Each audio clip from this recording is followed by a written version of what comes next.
ওম শান্তি। আমাদের আজকের এই বিশেষ রুহানি মন্থনে সবাইকে অনেক অনেক স্বাগত জানাই।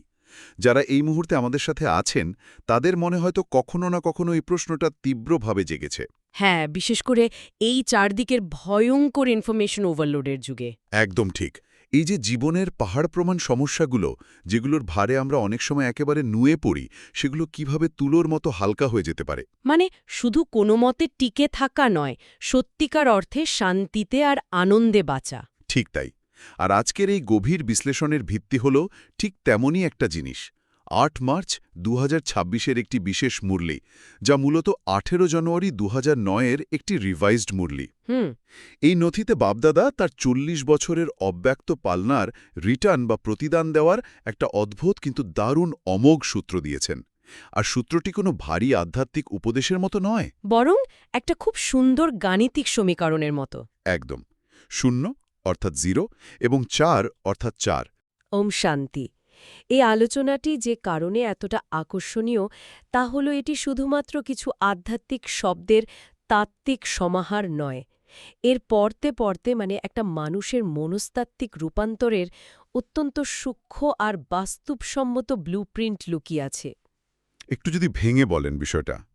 আ এই নির্দিষ্ট মুরলিটি মূলত আমাদের শেখায় কিভাবে প্রতিদিনের সংগ্রাম বা ওই যে অবিরাম পরিশ্রমের জীবন, সেখান থেকে বেরিয়ে এসে সম্পূর্ণ একটি ভালোবাসাপূর্ণ আর সহজ অবস্থায় পৌঁছনো যায়। মানে আধ্যাত্মিকতা যেন কোনো ডিউটি বা কর্তব্যের বোঝা মনে না হয়, তাই তো? একদম ঠিক। জ্ঞানকে কিভাবে জীবনের অবিচ্ছেদ্য ছন্দে পরিণত করা যায়, আজ আমরা সেই মনস্তাত্ত্বিক দিকগুলোরই একটু গভীরে প্রবেশ করব। তো ঠিক সেই জায়গা থেকেই শুরু করা যাক। এই মূল পাঠের একেবারে শুরুতেই কিন্তু অমৃতবেলার একটা অপূর্ব দৃশ্যের বর্ণনা দেওয়া হয়েছে। হ্যাঁ, ওই মালার দৃশ্যটা। ঠিক। সেখানে বলা হয়েছে যে প্রতিষ্ঠাতা বা বাপদাদাকে ৩ ধরনের রূপক মালা পরানো হচ্ছিল। এর মধ্যে প্রথম দুটো মালা সাধারণ বুদ্ধিতে বেশ সহজেই বোঝা যায়। যেমন বাবা সমান হওয়ার বা শ্রেষ্ঠত্ব অর্জনের উৎসাহের মালা। হ্যাঁ, আর দ্বিতীয়টা হল মিষ্টি অভিযোগ বা অধিকার বোধ থেকে আসা উলাহনার মালা, কিন্তু তৃতীয় মালাটির কথা একেবারে আলাদাভাবে উল্লেখ করা হয়েছে। অতি মূল্যবান অশ্রুবিন্দুর মালা। একদম। যারা শারীরিকভাবে উপস্থিত থাকতে পারেননি সেই সমস্ত বান্ধেলি বা জাগতিক বন্ধনে আবদ্ধ গোপিকাদের অশ্রুর মালা। আমার প্রশ্ন হল, আধ্যাত্মিক নতিতে হঠাৎ কান্নার জল বা অশ্রুকে এতটা মূল্যবান হিসেবে কেন তুলে ধরা হলো? এটা আসলে আধ্যাত্মিক মনস্তত্ত্বের অত্যন্ত গভীর একটা জায়গা। অশ্রু কেন মুক্ত চেয়েও অমূল্য? এর কারণ হল এই অশ্রুর মধ্যে লুকিয়ে আছে আত্মার একেবারে অকৃত্রিম নিঃশর্ত ভক্তি আর গভীর টান। কিন্তু কান্না তো অনেক সময় দুর্বলতাও বোঝায়। হ্যাঁ, তবে এই কান্না অন্যরকম। মানুষ সাধারণত ভগবানের কথা ভাবলে একজন কঠোর শাসক, বিচারক বা মহাশক্তিমান সত্তার ছবি কল্পনা করে, যার সামনে গেলে একটা ভয় কাজ করে। হ্যাঁ, একটা দূরত্ব থাকে। ঠিক। কিন্তু যখন সেই সত্তাকে কেবল শাসক না ভেবে ক্ষুধাদোস্ত বা পরম বন্ধু হিসেবে মেনে নেওয়া হয়, তখন কিন্তু মনের সব ধরনের ভয়, সংকোচ বা ওই লুকোছাপার জায়গাটা একেবারে ধুয়ে মুছে যায়। তার মানে বন্ধুত্বের সেই গভীর সম্পর্কে একটা আত্মা নিজের সবচেয়ে বড় দুর্বলতা বা ভুলগুলো সহজে স্বীকার করতে পারে। একদম। কোনো অপরাধ বোধ ছাড়াই স্বীকার করতে পারে। আর এই অকৃত্রিম স্বীকারোক্তিই তখন অশ্রু হয়ে বেরিয়ে আসে। এর ফলে আধ্যাত্মিক যাত্রা আর কোনো ডিউটি বা ক্লান্তিকর নিয়মকানুন মনে হয় না। একটা খুব সুন্দর তুলনা দেওয়া হয় না, জ্ঞান আর জলের? হ্যাঁ, জ্ঞানকে যদি আমরা একটা বীজ হিসেবে কল্পনা করি, তবে বীজ যতই উচ্চমানের হোক না কেন, জল ছাড়া তাতে কখনো ফল ধরে না। এখানে এই অকৃত্রিম ভালোবাসাই হলো সেই জল। জ্ঞান এবং ভালোবাসার এই বীজ আর জলের রূপকটা শুনতে তাত্ত্বিকভাবে সত্যি খুব সুন্দর লাগে, কিন্তু একটু বাস্তবের মাটিতে দাঁড়িয়ে যদি ভাবি। বলুন। ধরুন মানুষের প্রাত্যহিক জীবনের লড়াই, অফিসের চাপ, সংসারের হাজারো দায়িত্ব সামলাতে সামলাতে ভেতরে ভেতরে অনেকেই একেবারে ক্লান্ত, পরিশ্রান্ত। হ্যাঁ, এটা তো ঘরে ঘরে দেখা যায়। তখন তো আধ্যাত্মিকতা নিজের অজান্তেই প্রতিদিনের টু ডু লিস্টের আর একটা কাজের মতো হয়ে দাঁড়ায়। সেই চরম ক্লান্তিকর পরিস্থিতিতে কেউ শুধু কর্তব্যের বদলে এই ভালোবাসার জল কিভাবে তৈরি করবে? একদম ঠিক বলেছেন। আর ঠিক এখানেই ওই ক্ষুধা দোস্ত বা ঈশ্বরকে বন্ধু ভাবার কনসেপ্টটা সবচেয়ে বড় ম্যাজিকের মতো কাজ করে। কিভাবে? আম, যখন আধ্যাত্মিকতাকে রুটিন হিসেবে দেখা হয়, যেমন সকালে উঠতে হবে, নিয়ম মানতে হবে, তখন সেটা ব্রেনের ওপর বাড়তি একটা কগনিটিভ লোড বা মানসিক চাপ তৈরি করে। তখন মনে হয় আরও একটা কাজ করতে হবে। ঠিক তাই। কিন্তু যখন ঈশ্বরকে বন্ধু ভাবা হয়, তখন কিন্তু তার কাছে যাওয়ার উদ্দেশ্য কিছু করার জন্য থাকে না, বরং নিজের সারাদিনের ক্লান্তিগুলো আনলোড করার জন্য থাকে। বন্ধুদের সাথে সময় কাটানোর মতো। একদম। বন্ধুদের সাথে আড্ডা দিতে গেলে যেমন কোনো রুটিনে চাপ লাগে না, উল্টে রিফ্রেশড ফিল হয়, ঠিক তেমনি এই প্রসঙ্গেই মুরলিতে একটা অসাধারণ পার্থক্যের কথা বলা হয়েছে, লিন এবং লাভলিন হওয়ার পার্থক্য। এই পার্থক্যটা একটু ভেঙে বলা প্রয়োজন। দুনিয়ার অনেক দর্শনেই তো মনে করা হয় যে আত্মাকে পরমাত্মার মধ্যে অস্তিত্বহীনভাবে লীন বা মার্জ হয়ে যেতে হবে। হ্যাঁ, কিন্তু এখানে বলা হচ্ছে লিন নয়, বরং ভালোবাসায় লাভলিন বা অ্যাবজর্বড হতে হবে। লীন হওয়া আর লাভলীন হওয়া, এই দুটোর মধ্যে মনস্তাত্ত্বিক তফাৎটা ঠিক কোথায়? তফাৎটা হলো নিজের পরিচয়ের অস্তিত্বে। লীন হয়ে যাওয়ার অর্থ হলো নিজের স্বকীয়তা বা অস্তিত্ব সম্পূর্ণ হারিয়ে ফেলা, অনেকটা সমুদ্রে এক ফোঁটা জলের মতো মিশে যাওয়া। হুম। কিন্তু লাভলিন হওয়ার অর্থ হল ভালোবাসায় এমনভাবে মগ্ন বা নিমজ্জিত থাকা যেখানে আপনার নিজস্ব অস্তিত্ব বজায় থাকে, কিন্তু কোনো জাগতিক ভার বা ক্লান্তি আপনাকে স্পর্শ করতে পারে না। মানে যখন কেউ খুব ভালো কোনো বই পড়ে বা খুব প্রিয় কোনো কাজ করে, তখন সে যেমন সেই কাজের মধ্যে একেবারে ডুবে যায়। একদম পারফেক্ট উদাহরণ। তখন অস্তিত্ব থাকে, কিন্তু সময়ের বা কষ্টের কোনো অনুভূতি থাকে না। আত্মা যখন ভগবানের প্রেমে লাভলীন থাকে, তখন জীবনের কঠিন সংগ্রামগুলো অত্যন্ত সাবলীল আর আনন্দদায়ক যাত্রায় পরিণত হয়। অর্থাৎ ভালোবাসা এবং মানসিক দৃষ্টিভঙ্গিই হল সেই চাবিকাঠি যা পরিশ্রমকে আনন্দে বদলে দেয়। ঠিক তাই। আর এই দৃষ্টিভঙ্গির প্রসঙ্গেই নথিতে একটা চমকপ্রদ ধারণার অবতারণা করা হয়েছে। জীবনের তুফান বা ঝড়গুলোকে উপহার বা তোফা হিসাবে দেখা। হ্যাঁ, তুফান যখন উপহার হয়ে যায়। কিন্তু সাধারণ বুদ্ধিতে যা পরিষ্কার বিপদ বা ক্ষতি, তাকে উপহার হিসেবে মেনে নেওয়াটা বাস্তবের মাটিতে দাঁড়িয়ে একটু বেশি অবাস্তব শোনায় না? সাধারণ দৃষ্টিভঙ্গিতে এটা একটা বিশাল বড় চ্যালেঞ্জ ঠিকই, তবে এখানে মনোবিজ্ঞানের একটা খুব পরিচিত তত্ত্ব কাজ করে। জীবনে ব্যথা বা পেন হলো একটা বাস্তব ঘটনা, তাকে তো এড়ানো যায় না।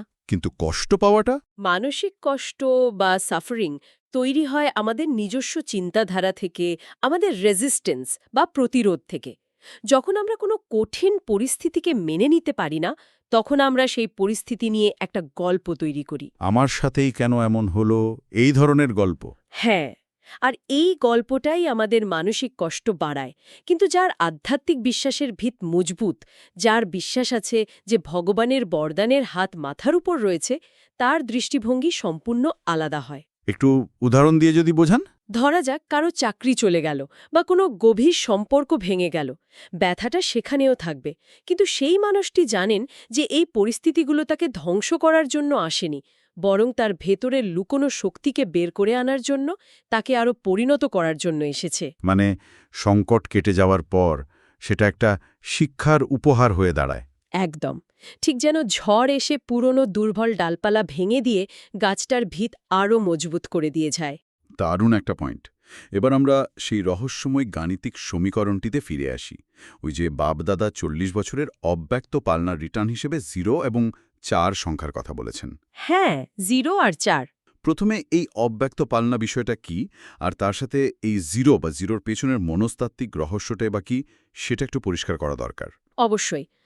অব্যক্ত পালনা বলতে মূলত সেই সময়কালকে বোঝানো হচ্ছে যখন প্রতিষ্ঠাতা বা ব্রহ্মা বাবা সশরীরের উপস্থিত না থেকেও সম্পূর্ণ সূক্ষ্ম বা আত্মিক রূপে অনুগামীদের আধ্যাত্মিক প্রতিপালন বা গাইডেন্স দিয়েছেন। আর সেই 40 বছরের নিঃস্বার্থ সূক্ষ্ম প্রতিপালনের একটা রিটার্ন হিসেবে এই সমীকরণটি দেওয়া হয়েছে। ঠিক। 40 সংখ্যাটির দিকে তাকালে আমরা প্রথমে পাই 4 এবং তারপর 0। আধ্যাত্মিক দৃষ্টিকোণ থেকে এই 0 বা 0 হওয়ার অর্থ হল নিজেকে সমস্ত দেহাভিমান বা শারীরিক অহংকার থেকে সম্পূর্ণ শূন্য করে ফেলা। নিজেকে একটা আলোক রশ্মি বা বিন্দুরূপে অনুভব করা। কিন্তু নিজেকে শূন্য করে ফেলার ব্যাপারটা শুনতে সহজ লাগলেও বাস্তবের প্রয়োগটা ঠিক কেমন? দেখুন, আমাদের এই জাগতিক জীবনে আমরা ঘুম থেকে ওঠা থেকে শুরু করে রাতে ঘুমোতে যাওয়া পর্যন্ত অজস্র লেবেল বা ট্যাগ গায়ে জড়িয়ে ঘুরে বেড়াই। লেবেল মানে আমি এই কাজ করি, আমার এই বয়স, এই ধরনের জিনিস। হ্যাঁ, আমি এই নির্দিষ্ট জাতির, আমার ধর্ম এই, আমার বয়স এত, সমাজে আমার এই বিশেষ পদমর্যাদা আছে, এই সব কিছুই হলো এক একটা লেবেল। আর এই লেবেলগুলোই আমাদের মধ্যে অহংকার, ভয় বা ইনসিকিউরিটি তৈরি করে। লেবেল হারানোর ভয়। একদম। যখন আত্মা এই সমস্ত লেবেল থেকে নিজেকে এক মুহূর্তের জন্য সম্পূর্ণ ডিট্যাচ করে বা মুক্ত করে, জিরো অবস্থায় পৌঁছায়, ঠিক তখনই সে এই বিশ্বনাটকে সত্যিকারের একজন নির্লিপ্ত হিরো পাঠধারী হয়ে উঠতে পারে। জিরো থেকে হিরো, কনসেপ্টটা তো অসাধারণ। জিরো হওয়া মানে নিজের অস্তিত্ব অস্বীকার করা নয়, বরং অহংকারের লেবেলগুলোকে মুছে ফেলা। ঠিক তাই। আর এই জিরো হওয়ার স্মৃতির সাথে সাথে বাপদাদা চটি অবশ্য করণীয় বা কর্তব্যের কথা তুলে ধরেছেন, যা জীবনে স্বাভাবিকভাবে ধারণ করার কথা বলা হয়েছে। হ্যাঁ, 4টে শুভ বিষয়ের কথা। প্রথমটি হল শুভ চিন্তক হওয়া। মুরলীতে বলা হয়েছে অন্যের দুর্বলতা দেখে ঘৃণা না করে তাদের প্রতি সহানুভূতিশীল হতে। কিন্তু বাস্তব জীবনে যখন কেউ খুব খারাপ ব্যবহার করে বা কোনো সহকর্মী যখন অকারণে একটা বিষাক্ত পরিবেশ তৈরি করে, তখন তার প্রতি শুভচিন্তক হওয়াটা কি আদৌ সম্ভব? সম্ভব। আর এর পেছনের মনস্তত্ত্বটি বোঝা খুব জরুরি। মানে, যখন কেউ কোনো ভুল করে বা অত্যন্ত নেতিবাচক আচরণ করে, সাধারণ দৃষ্টিতে আমরা বিরক্ত হই, রেগে যাই, কারণ আমরা মনে করি সে ইচ্ছাকৃতভাবে এটা করছে। হ্যাঁ, মনে হয় যে আমাকে ছোট করার জন্যই করছে। একদম। কিন্তু যদি আমরা আধ্যাত্মিক দৃষ্টি দিয়ে একটু গভীরভাবে দেখি, তবে বুঝব যে সেই মানুষটি আসলে নিজের রাগ, ঈর্ষা বা অহংকারের কাছে পরবশ বা হেল্পলেস। সে নিজের দুর্বলতারই শিকার। অনেকটা অসুস্থ মানুষের মতো। ঠিক তাই। একজন শারীরিকভাবে অসুস্থ মানুষকে দেখে আমরা যেমন রাগ করি না, করুণা করি, ঠিক তেমনি মানসিকভাবে অসুস্থ বা নেতিবাচক মানুষের প্রতি ঘৃণা নয়, বরং শুভ ভাবনা আর সহযোগিতার প্রয়োজন। এই উপলব্ধিটায় পৌঁছানোই হল সত্যিকারের শুভ চিন্তক হওয়ার লক্ষণ। তার মানে অন্যের খারাপ ব্যবহারকে পার্সোনালি না নিয়ে তাকে তার নিজস্ব ট্রমা বা দুর্বলতার ফসল হিসেবে দেখা। এই দৃষ্টিভঙ্গিটা বদলালে সত্যি অনেকটা রাগ কমে যায়। একদম কমে যায়। এর পরের যে দ্বিতীয় বিষয়টি উল্লেখ করা হয়েছে সেটি হল শুভ চিন্তন। এর জন্য মনকে একটি নির্দিষ্ট টাইম টেবল দেওয়ার কথা বলা হয়েছে, যেখানে সারাদিনে অন্তত 12-13 বার 1 মিনিটের জন্য থামতে বলা হয়েছে। মনের জন্য টাইম টেবল? হ্যাঁ, আমরা তো কাজের টাইম টেবল বানাই, কিন্তু মনের টাইম টেবল ব্যাপারটা বেশ অভিনব। তবে আমার প্রশ্ন হল, যারা সারাদিন হাজারটা ইমেলের বন্যায় ভাসছেন, অথবা কোনো মা যিনি তার কান্নারত শিশুকে সামলাচ্ছেন, তারা কিভাবে এই 12-13 বার থামার নিয়মটা বাস্তবে পালন করবেন? এটা অত্যন্ত বাস্তবসম্মত একটা প্রশ্ন। আচ্ছা, এই বিষয়টা আধুনিক মনোবিজ্ঞানের একটা অত্যন্ত কার্যকর পদ্ধতির সাথে হুবহু মিলে যায়, যাকে বলা হয় প্যাটার্ন ইন্টারাপ্ট। Pattern interrupts. হ্যাঁ, সারাদিন আমাদের মন নানা রকম চিন্তার শৃঙ্খলে আবদ্ধ থাকে, যার মধ্যে অনেকগুলোই হয়তো অ্যাংজাইটি বা ব্যর্থ চিন্তা। মুরলীতে এই যে 12-13 বার 1 মিনিটের জন্য থামার কথা বলা হয়েছে, এর মানে এই নয় যে সব কাজ ফেলে আপনাকে ধ্যান করতে বসে পড়তে হবে। তাহলে ঠিক কি করতে হবে? এর আসল উদ্দেশ্য হল মনের একটানা দৌড়টাকে একটু ব্রেক দেয়া। আপনি যখন ল্যাপটপে কাজ করছেন, শুধু 1 মিনিটের জন্য স্ক্রিন থেকে চোখ সরিয়ে নিজেকে একটি পজিটিভ স্ব-মান বা অ্যাফার্মেশন দিন, যেমন আমি একটি শান্ত আত্মা। মানে ওই 1 মিনিটেই একটা মানসিক রিসেট হয়ে যাচ্ছে। ঠিক তাই। এই ইচ্ছাকৃত বিরতিটি মনের নেতিবাচক চিন্তার একটানা প্রবাহকে ভেঙে দেয়। কগনিটিভ বিহেভিয়ারাল থেরাপিতেও এই ধরনের শর্ট পজকে খুব গুরুত্ব দেওয়া হয়। এর ফলে মানসিক শক্তির অপচয় রোধ হয়। ব্রেন আবার নতুন করে ফোকাস করার শক্তি পায়। এই প্যাটার্ন ইন্টারাপ্টের আইডিয়াটা আসলে আমাদের চারপাশটাকে আমরা কিভাবে দেখি তার সাথে দারুণভাবে যুক্ত। আর ঠিক এই দৃষ্টিভঙ্গির কথাই বলা হয়েছে তৃতীয় পয়েন্টে, যাকে বলা হচ্ছে শুভ বৃত্তি। একদম ঠিক ধরেছেন। বৃত্তিকে আমরা একটা চশমার সাথে তুলনা করতে পারি। আমাদের চশমার কাঁচ যদি ঈর্ষা, রাগ বা অসন্তোষের রঙে রাঙানো থাকে, তবে বাইরের পৃথিবীর সব কিছুই আমাদের কাছে নেতিবাচক মনে হবে। মানে চশমাটাই যদি লাল হয় তবে তো সবকিছুই লাল দেখাবে। হ্যাঁ, আপনি সবচেয়ে সুন্দর জায়গায় গেলেও সেখানে একটা খুঁত দেখতে পাবেন। কিন্তু আমাদের বৃত্তি বা চশমার কাঁচ যদি শুভ হয়, তবে আমরা প্রতিটি আত্মা, এমনকি যিনি আমাদের ক্ষতি করেছেন, তার ভেতরেও থাকা কোনো না কোনো ঐশ্বরিক গুণ দেখতে পাব। বাইরের দুনিয়া বদলানোর আগে নিজের আত্মিক দৃষ্টি পরিষ্কার করাটা এতটা জরুরি। ঠিক। আর ঠিক এই শুভ বৃত্তি থেকেই আসে আমাদের চতুর্থ দায়িত্ব, শুভ বায়ুমণ্ডল তৈরি করা। নথিতে একটা খুব সাধারণ কিন্তু শক্তিশালী উদাহরণ দেওয়া হয়েছে। যদি কোথাও দুর্গন্ধ ছড়ায়, আমরা কি তা সহ্য করে বসে থাকি? না, আমরা সেখানে সুগন্ধি বা রুম ফ্রেশনার ছড়ানোর ব্যবস্থা করি। ঠিক তেমনি অশুভ বা নেতিবাচক পরিবেশকে শুভ করাই আমাদের আসল দায়িত্ব। একদম। এখানে মনোবিজ্ঞান আর লিডারশিপের খুব পরিচিত একটা রূপক দারুণভাবে খাটে, থার্মোমিটার বনাম থার্মোস্ট্যাট। এই রূপকটা আমার খুব প্রিয়। একটু যদি সবার জন্য ব্যাখ্যা করেন। নিশ্চয়ই। ধরা যাক কেউ এমন কোনো আত্মীয়ের বাড়িতে গেছে যেখানে খুব টক্সিক বা নেতিবাচক আলোচনা চলছে, অথবা অফিসে এমন কোনো মিটিং চলছে যেখানে সবাই খুব স্ট্রেসড, একে অপরের ওপর চিৎকার করছে। এরকম পরিস্থিতি তো প্রায়ই হয়। হ্যাঁ, এখন কেউ যদি একটা থার্মোমিটার হয়, তবে সে কি করবে? সে ওই ঘরে ঢুকবে, পরিবেশের টেনশনটা অনুভব করবে আর নিজেও টেন্সড হয়ে যাবে। অর্থাৎ পরিবেশের তাপমাত্রার সাথে তার তাপমাত্রাও বেড়ে যাবে। পরিবেশের দ্বারা সে নিয়ন্ত্রিত হল। ঠিক। কিন্তু কেউ যদি একটা থার্মোস্ট্যাট হয়, তবে সে কি করবে? থার্মোস্ট্যাট পরিবেশের তাপমাত্রা অনুযায়ী নিজেকে বদলায় না, বরং সে নিজের তাপমাত্রা স্থির রেখে পুরো ভরের তাপমাত্রাকে নিজের মতো করে পরিবর্তন করে দেয়। অসাধারণ। আধ্যাত্মিক যাত্রায় অন্যের জন্য অপেক্ষা না করে প্রথমে আমি বা ফার্স্ট আই সংকল্প নিয়ে আমাদের চারপাশের বায়ুমণ্ডলকে শান্ত করার দায়িত্ব নিতে হবে। নিজে শান্ত থেকে পুরো পরিবেশকে শান্ত করতে হবে। হ্যাঁ, প্রথমে আমি, এই সংকল্পটাই তো যে কোনো বড় পরিবর্তনের চাবিকাঠি। আর এই থার্মোস্ট্যাট হওয়ার মানসিকতার সাথে সাথেই চলে আসে এই বছরের স্লোগানের কথা। বাপদাদা বলেছেন, স্লোগান হবে নো প্রবলেম বা কোনো সমস্যা নেই। লম্বা লম্বা অভিযোগের চিঠি না লিখে সম্পূর্ণ সন্তুষ্টির প্রতীক হিসাবে শুধু একটি ওকে কার্ড বা ওকে কার্ড পাঠানোর কথা বলা হয়েছে। এটা একদিক থেকে কতটা স্বস্তিদায়ক, তাই না? এটা আসলে একটা অত্যন্ত উচ্চ এবং পরিণত মানসিক স্থিতির পরিচায়ক। মানে সাধারণত মানুষ যখন প্রার্থনা করে, তখন তো ঈশ্বরের কাছে তাদের সমস্যার একটা লম্বা লিস্ট পেশ করে। এই দাও, ওই দাও, এটা ঠিক করে দাও। একদম। কিন্তু ওকে কার্ড পাঠানোর অর্থ হল আত্মার সব দিক থেকে সন্তুষ্ট আর ভরপুর। পরিস্থিতি যেমনই হোক না কেন, তার মনে কোনো অভিযোগ নেই, কারণ সে জানে প্রতিটি পরিস্থিতির পেছনে কোনো না কোনো কল্যাণ লুকিয়ে আছে। এর পাশাপাশি যারা সংস্পর্শে আসবে তাদের প্রত্যেককে কোনো না কোনো গুণের উপহার বা ভাইব্রেশন দেওয়ার কথাও বলা হয়েছে। হ্যাঁ, নিজে নেওয়ার আকাঙ্ক্ষা ছেড়ে সম্পূর্ণ দাতার বৈশিষ্ট্য ধারণ করার কথা। এই দাতার বৈশিষ্ট্য ধারণ করার পাশাপাশি নথিতে বিভিন্ন গোষ্ঠীর জন্য কিছু বিশেষ দায়িত্বেরও কথা মনে করিয়ে দেওয়া হয়েছে।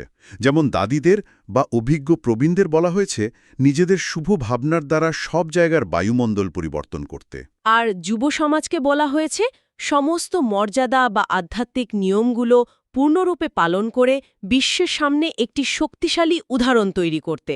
ঠিক। আর সবচেয়ে কৌতূহলোদ্দীপক বিষয় হল, যারা নতুন এসেছেন তাদের উদাহরণ দিতে গিয়ে একজন এমপির রাজ্যপালের কথা বলা হয়েছে। তাকে বলা হয়েছে সকালে চোখ খুলেই এবং রাতে ঘুমোতে যাওয়ার আগে ভগবানকে গুড মর্নিং ও গুড নাইট বলতে। একটি আধ্যাত্মিক নথিতে হঠাৎ এরকম একটি সুনির্দিষ্ট জাগতিক পদের উল্লেখ কেন করা হলো? এটা খুবই তাৎপর্যপূর্ণ একটা জায়গা। এখানে মূলত এমপির রাজ্যপালের মতো হাই প্রোফাইল বা অত্যন্ত ব্যস্ত জাগতিক পদে থাকা মানুষদের উদাহরণ দিয়ে বোঝানো হয়েছে যে জাগতিক দায়িত্ব বা সোশ্যাল স্ট্যাটাস যতই বড় হোক না কেন, আধ্যাত্মিক নিয়মের কাছে সবাই সমান। কারণ তার স্ট্রেস লেভেল তো অনেক বেশি থাকে। হ্যাঁ, একজন রাজ্যপালের ওপর হয়তো লক্ষ লক্ষ মানুষের দায়িত্ব থাকে। তাকে এটা বোঝানো হচ্ছে যে সারাদিনের এই বিশাল মানসিক চাপ কমানোর সবচেয়ে সহজ উপায় হল দিন শুরু এবং শেষ করার সময়টা সম্পূর্ণভাবে ঈশ্বরের সাথে যুক্ত করা। যখন দিনের শুরুটা ভগবানের স্মৃতির সাথে একটা সিম্পল গুড মর্নিংয়ের মাধ্যমে হয়, তখন সারাদিনের জটিল কাজগুলোতেও একটা হালকা ভাব চলে আসে। একদম। আর যুব সমাজের জন্য যে উদাহরণ তৈরির কথা বলা হলো, বর্তমানের এই বিশৃঙ্খল বিশ্বে নিজেদের চরিত্র আর আচরণ দিয়ে এমন একটা লিভিং এক্সাম্পল তৈরি করা, যা দেখে অন্যেরা অনুপ্রাণিত হতে পারে। সত্যিই তাই। এবার আজকের বরদান বা ব্লেসিংটির দিকে একটু নজর দেওয়া যাক। এখানে বলা হয়েছে, সূক্ষ্ম সংকল্পের বন্ধন থেকে মুক্ত হয়ে নির্বন্ধন ভব। নির্বন্ধন ভব। জাগতিক বা স্থূল বিষয়গুলো ত্যাগ করা বা বাউন্ডারি তৈরি করা তো অপেক্ষাকৃত সহজ, কিন্তু এই সূক্ষ্ম সংকল্পের বন্ধনগুলো ঠিক কেমন দেখতে হয়? এটা খুব সুন্দর একটা পয়েন্ট। স্থূল বিষয়, যেমন ধরুন নির্দিষ্ট খাদ্যাভ্যাস গড়ে তোলা বা কোনো জায়গা থেকে নিজেকে সরিয়ে নেওয়া, এগুলো হয়তো ইচ্ছাশক্তি দিয়ে করা যায়। কিন্তু দেহাভিমানের সূক্ষ্ম সুতোগুলো অনেক সময় আত্মাকে আষ্টিপৃষ্ঠে বেঁধে রাখে, যা বোঝাও যায় না। কিভাবে? একটা উদাহরণ দিই। ধরুন কেউ সব কিছু ছেড়ে খুব শান্ত হয়ে ধ্যানে বসেছে। হঠাৎ তার মাথায় নিজের পদের অহংকার অথবা কয়েক বছর আগের কোনো একটা ছোট অপমানের কথা বা পুরনো সম্পর্কের কথা মনে পড়ে গেল। ব্যাস, ওখানেই শেষ। হ্যাঁ, ওই একটিমাত্র দেহাভিমানী চিন্তা থেকে চেইন রিঅ্যাকশনের মতো হাজারটা নেতিবাচক আর জাগতিক চিন্তার জন্ম হয়। শরীর হয়তো ধ্যানে বসে আছে, কিন্তু মন অতীত বা ভবিষ্যতের বন্ধনে আটকে গেছে। এই সূক্ষ্ম সুতোগুলো থেকে, এই ওভার থিঙ্কিং থেকে মুক্ত হওয়াটাই হলো সত্যিকারের নির্বন্ধন হওয়া। ঠিক তাই। যখন আত্মা চিন্তার এই চেইন রিঅ্যাকশন থেকে নিজেকে মুক্ত করতে পারে, তখনই সে এক চূড়ান্ত স্বাধীন মানসিক স্থিতি অনুভব করতে পারে। আর এই স্বাধীন মানসিক স্থিতি বজায় রাখার জন্যই আজকের স্লোগানটি দারুণ কাজ করে। স্লোগানটি হল, দেহি অভিমানী স্থিতি দ্বারা তন মনের অস্থিরতা সমাপ্ত করে অটল থাকা। এই অটল স্থিতিটিকে সমুদ্রের গভীরতার সাথে সবচেয়ে ভালোভাবে তুলনা করা যায়। ওই যে স্কুবা ডাইভিংয়ের উদাহরণটা। একদম। যদি সমুদ্রের ওপরিভাগে দেখা যায়, সেখানে সবসময় বড় বড় ঢেউ, তুফান বা জলোচ্ছ্বাস চলতে থাকে। কিন্তু যদি স্কুবা ডাইভিং করে সমুদ্রের গভীর তলদেশে যাওয়া যায়, সেখানে কেমন থাকে? একেবারে পিন ড্রপ সাইলেন্স, শান্ত ও স্থির। ঠিক একইভাবে বাইরের দুনিয়ায়, কর্মক্ষেত্রে বা নিজের শরীরে মনে যতই অস্থিরতা বা তুফান থাকুক না কেন, যে আত্মা দেহি অভিমানী বা সোল কনশিয়াস স্থিতিতে আছে, তার ভেতরের তলদেশ সর্বদা শান্ত থাকে। এই গভীর বোধ যে নাথিং নিউ বা এই বিশাল বিশ্বনাটকে নতুন বলে কিছু নেই, যা হচ্ছে তা আগেই হয়েছে এবং ভবিষ্যতেও কল্যাণের জন্যই হবে। হ্যাঁ, আর এটাই আত্মাকে সমস্ত রকমের ইনসিকিউরিটি থেকে সম্পূর্ণ ভয়মুক্ত করে দেয়। আত্মা তখন একজন বেফিকের বাদশা বা চিন্তামুক্ত সম্রাটের মতো জীবনযাপন করে। বেফিকির বাদশা? অসাধারণ। তাহলে এই দীর্ঘ এবং গভীর আলোচনার আসল নির্যাস কি দাঁড়ালো? আজকের এই বিশ্লেষণ থেকে কিন্তু বেশ কিছু দারুণ প্র্যাকটিক্যাল বা প্রয়োগযোগ্য জিনিস উঠে এলো। হ্যাঁ, প্রাত্যহিক জীবনের জন্য অনেক কিছু শিক্ষণীয় আছে এখানে। যারা নতুন কিছু শিখতে ভালোবাসেন এবং নিজেদের দৈনন্দিন জীবনকে আরও উন্নত করতে চান, তাদের জন্য এই বিষয়গুলো অত্যন্ত কার্যকরী। যেমন ধরুন, ওই প্যাটার্ন ইন্টারাপ্টের মাধ্যমে মনের জন্য একটা টাইম টেবিল বানানো। সনদিনীর প্রবল ব্যস্ততা আর স্ট্রেসের মাঝেও মাত্র কয়েকবার 1 মিনিটের বিরতি নিয়ে নিজেকে পজিটিভ অ্যাফার্মেশন দেওয়া। একদম। অথবা টক্সিক পরিবেশের কাছে প্রভাবিত হয়ে থার্মোমিটার না হয়ে একজন থার্মোস্ট্যাটের মতো চারপাশের বায়ুমণ্ডল পরিবর্তন করার দায়িত্ব নেওয়া। আর সবচেয়ে বড় কথা, ভগবানকে ভয় পাওয়ার বা বিচারক ভাবার বদলে তাকে নিজের সবচেয়ে কাছের বন্ধু বা ক্ষুধা দোস্ত বানিয়ে নেওয়া, যাতে নিজের সব বোঝা হালকা করা যায়। সত্যি তাই। এই আধ্যাত্মিক জ্ঞানকে কেবল আলোচনার মধ্যে সীমাবদ্ধ না রেখে যদি একটু একটু করে প্রাত্যহিক জীবনে প্রয়োগ করা যায়, তবেই এর আসল ম্যাজিকটা অনুভব করা সম্ভব। যখন জীবনের সমস্যাগুলোকে অভিযোগের বদলে শিক্ষার সুযোগ হিসেবে দেখা শুরু হবে, তখন জীবনের এবড়োখেবড়ো পথগুলো তুলোর মতো হালকা হয়ে যাবে। একেবারে শেষে, যিনি এতক্ষণ ধরে আমাদের সাথে এই যাত্রায় যুক্ত ছিলেন, তার মনের জন্য একটা নতুন ভাবনার উদ্রেক করতে চাই, যা হয়তো মূল আলোচনায় সরাসরি বলা হয়নি, কিন্তু আজকের এই পুরো ধারণার উপর ভিত্তি করেই তৈরি। আমরা একটু আগে আমাদের বৃত্তিকে একটা চশমার সাথে তুলনা করছিলাম, যার মধ্যে দিয়ে আমরা প্রতিদিনই দুনিয়াকে দেখি। ভেবে দেখুন তো, এমন কি হতে পারে যে অন্য মানুষের মধ্যে আমরা যে ত্রুটি, দাগ বা নেতিবাচক দিকগুলো প্রতিনিয়ত দেখতে পাই আর বিরক্ত হই, তা আসলে তাদের কোনো সমস্যাই নয়? এটা ভাবার মতো একটা বিষয়। বরং তা হয়তো আমাদের নিজেদের চশমার কাছে লেগে থাকা বহু বছরের পুরনো ময়লা বা আমাদের নিজস্ব জাজমেন্ট। কাল সকালে উঠে বাইরের দুনিয়াটাকে বদলানোর আপ্রাণ চেষ্টা করার আগে নিজের চশমার কাঁচটা একবার পরিষ্কার করে নিলে কেমন হয়? এই ভাবনার সাথেই আমাদের আজকের এই আধ্যাত্মিক মন্থনের সমাপ্তি টানছি। ওম শান্তি। ওম শান্তি।